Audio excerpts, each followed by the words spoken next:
What's good? It's Khalil Jamar. Hope that all is well with everyone. If this is your first time on my channel, welcome.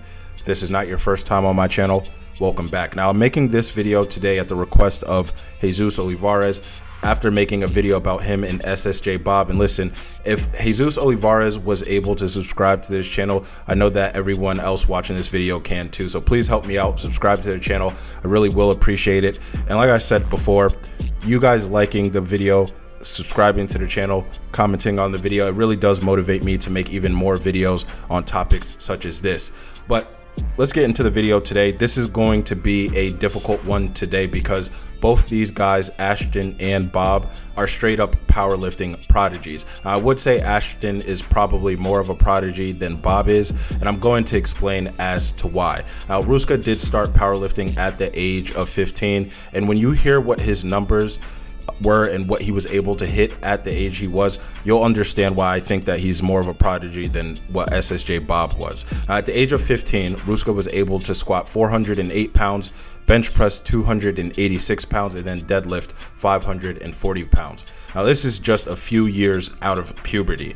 Also, I forgot to mention, he only weighed about 168 pounds at this meet. And at this meet, okay, remember, he's 15 years old. He's 168 pounds at the time. At this meet, he was able to place second against competitors who were grown men. I'm talking about 28, 29 years old. There were even some guys, I think, in their 50s at this meet. Some of these guys, he was young enough to be their sons, and he still beat them out.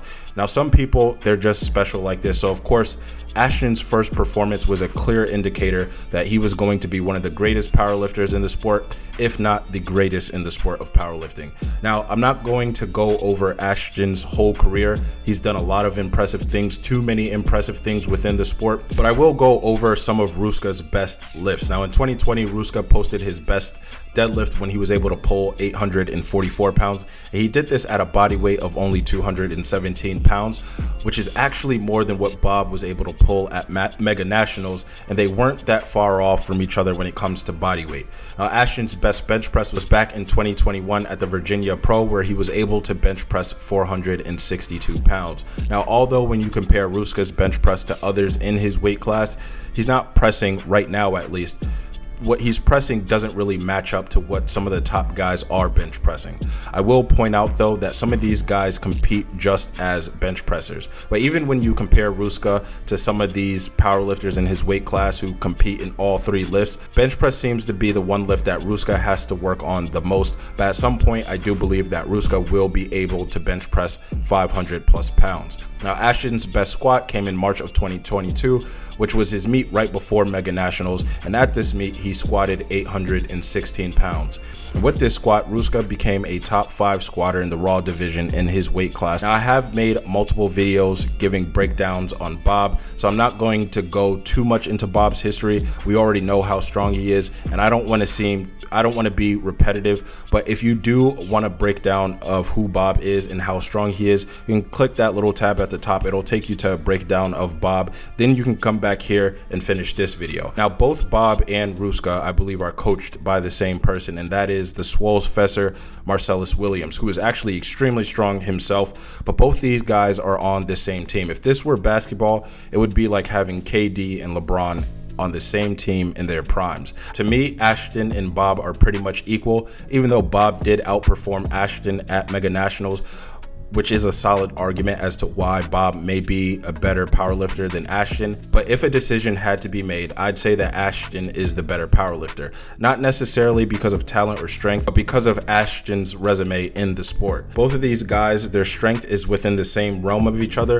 but Rouska has been doing this for so long that most people would not be able to see this level of consistency and success on their lifts like Rouska has. And while Rouska may not have had his best performance at Mega Nationals, keep in mind that Mega Nationals was just 3 months after his previous meet, where he posted his best squat of 816 pounds, bench pressed 452 pounds, and deadlifted 837 pounds. I mean, imagine the difficulty of having to recover from one meet, then having to prepare for another one in less than 12 weeks. But that's just what I think about this. Again, Bobb has shown that his level of strength is within the realm of Ashton Rouska's. Their strength is pretty much the same. I think that they can hit the same numbers as each other, but the reason I do give the edge to Rouska is because of everything he's done within the sport. When you think about it, Rouska is pretty much a vet, and he's only 25 years old. He's only 1 year older than Bobb, yet has been within the sport for 10 years, while maintaining a high level of performance and consistently, again, just performing at a high level. But you guys let me know what you think in the comment section. Did I miss on this one, or do you guys agree? As always, thank you for watching. Make sure that you do like the video, subscribe to the channel. I'll see you guys later.